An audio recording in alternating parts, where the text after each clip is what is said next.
आइए इस वीडियो में हम लोग सीखते हैं एक बेसिक फंडामेंटल रूल कैसे रेशियोज के परसेंटेज निकाले जाते हैं।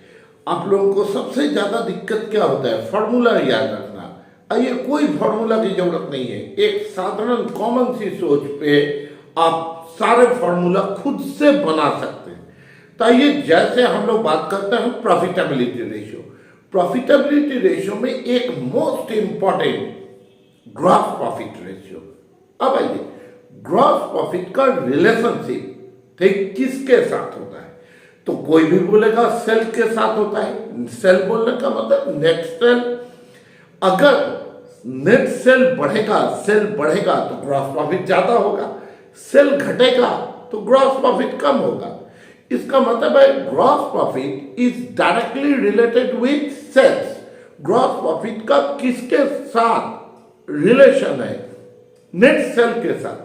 ठीक, तो इसके लिए आपको gross profit ratio net sale के साथ। अब यहां रेशियो किसका निकालना है?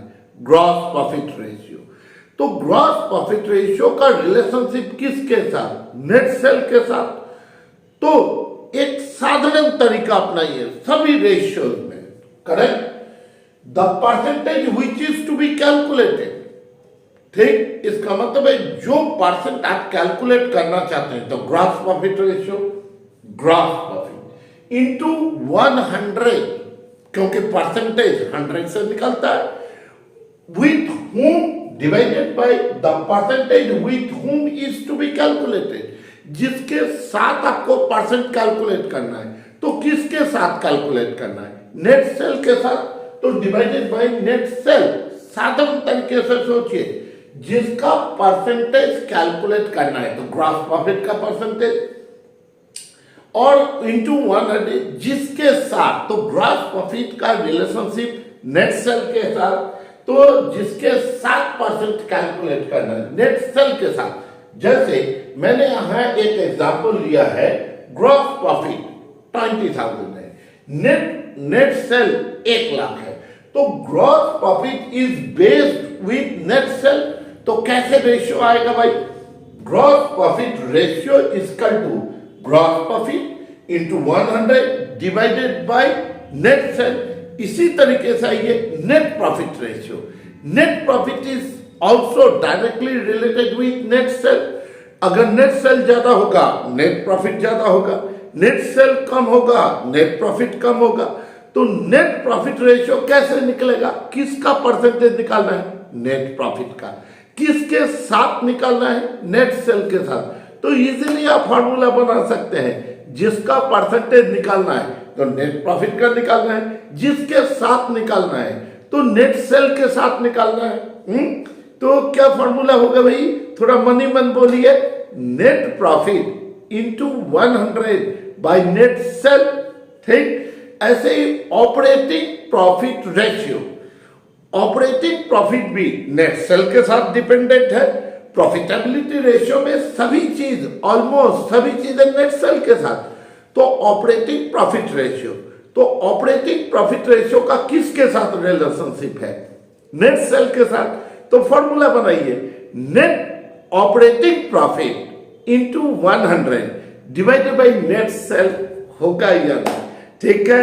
रेशियो एनालिसिस के अंतर्गत एक और ग्रुप ऑफ रेशियो बेहद इंपॉर्टेंट होता है। वो कौन सा है? Performance ratio, turnover ratio. इसको 3 नाम से जानते हैं अलग अलग, activity ratio, turnover ratio and performance ratio. क्यों कैलकुलेट होते हैं? ये मैनेजमेंट के परफॉर्मेंस को जानने के लिए। मैनेजमेंट का परफॉर्मेंस कैसे जान सकते हैं आप? Sale is the only criteria. नहीं, अगर सेल बढ़ रहा है तो प्रॉफिटेबिलिटी बढ़ रही है, तो मैनेजमेंट का परफॉर्मेंस बहुत बेहतर। अगर कम वर्किंग कैपिटल में बेहतर परफॉर्मेंस है, बेहतर सेल है, तो जाहिर सी बात है मैनेजमेंट का परफॉर्मेंस बेहतर। इसलिए कुछ एक रेशियोज इसके अंतर्गत कैलकुलेट होता है। किसके अंतर्गत? परफॉर्मेंस रेशियो, एक्टिविटी रेशियो या टर्नओवर रेशियो। इसमें सबसे पहला कैलकुलेट होता है इन्वेंट्री टर्नओवर रेशियो। इन्वेंट्री का प्रोडक्शन के साथ में क्या रिलेशनशिप है, या अगर हम लोग बोले कॉस्ट ऑफ गुड्स सोल्ड के साथ। देखिए, टोटल जो माल बना उसका दो पार्ट, एक बिक गया तो वो तो कोई हेडेक नहीं है मैनेजमेंट के लिए, वो बिक्री हो गया, बात खत्म। जो बच गया that is cost of goods sold का पार्ट है, वो अगर मेन प्रॉब्लमेटिक है। क्यों? अगर स्टॉक जाता है इसका मतलब है बिक्री कम है, तो मैनेजमेंट का परफॉर्मेंस अच्छा नहीं है। इसलिए इन्वेंट्री का कॉस्ट ऑफ गुड्स सोल्ड के साथ रिलेशनशिप निकालते हैं। ये हमेशा टाइम्स में आता है, 4 टाइम्स, 5 टाइम्स, 3 टाइम्स है। दूसरा ये आता है receivable turnover ratio. Receivable turnover ratio क्या होता है?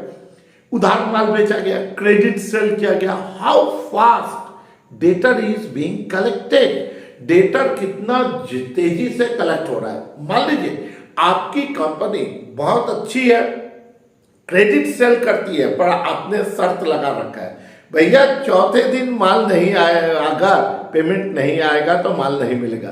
वो झक के पैसा देता है। एग्जाम्पल देखिए, सुधा डेयरी, कोका कोला, पेप्सी, ये लोग का डिमांड भयानक डिमांड है। अगर उधार देता भी है, हॉर्लिक्स उधार देगा भी तो भैया पैसा तुरंत लाओ, नहीं तो अगला माल नहीं मिलेगा। तो इस कमाल में मैनेजमेंट का परफॉर्मेंस ये भी जाना जा सकता है इस तरीके से भी कि how fast data is collected. अगला ये पेबल टर्नओवर रेशियो, बेसिकली ये क्रेडिटर टर्नओवर रेशियो बोले पेबल टर्नओवर रेशियो।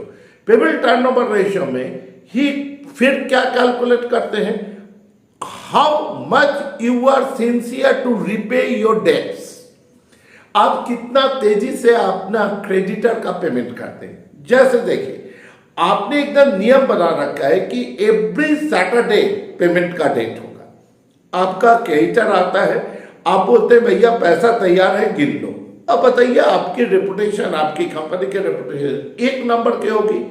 इसका मतलब आपका कैश फ्लो बेहतर है, मैनेजमेंट का कंट्रोल बेहतर है, कैश इनफ्लो बहुत अच्छा है।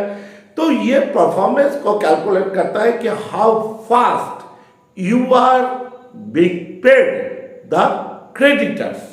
और ये वर्किंग कैपिटल टर्नओवर रेशियो, ये क्या, वर्किंग कैपिटल का नेट सेल के साथ रिलेशनशिप, कितना कम वर्किंग कैपिटल में कितना सेल आप जनरेट कर पा रहे हैं। मान लीजिए आपकी कंपनी कम वर्किंग कैपिटल में ज्यादा सेल जनरेट कर रही है, इसका मतलब है कि भैया मैनेजमेंट इज हाईली इफिशिएंट, है ना।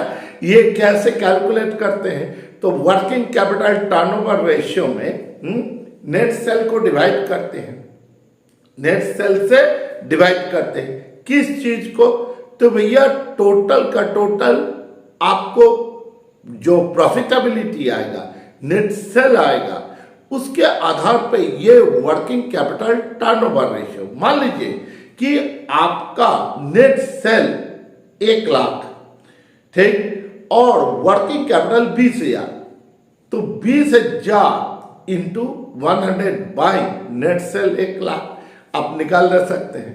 Thank you.